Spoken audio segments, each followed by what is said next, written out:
आपण पाहत आहात कराड टुडे न्यूज.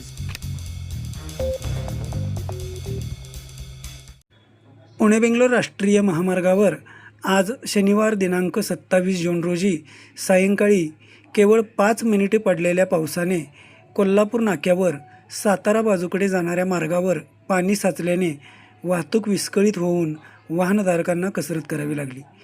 याशिवाय या परिसरात ये जा करणाऱ्या नागरिकांचीही कसरत झाली. या ठिकाणी नवीन गटरचे बांधकाम केले आहे, मात्र पाणी जाण्यासाठी या ठिकाणी या गटरला कोणतीही व्यवस्था न केल्याने रस्त्यावर मोठ्या प्रमाणात पाणी साचत असते. शिवाय उड्डाणपुलावरूनही पाणी कोसळत असल्याने या ठिकाणी बराच वेळ पाणी साचून राहत असल्याने वाहतूक विस्कळीत होते. दरम्यान ठेकेदार कंपनीच्या सुरक्षा कर्मचाऱ्यांनी या ठिकाणी पाणी काढण्याचा तर शहर वाहतूक नियंत्रण शाखेच्या कर्मचाऱ्यांनी वाहतूक सुरळीत करण्याचा प्रयत्न केला.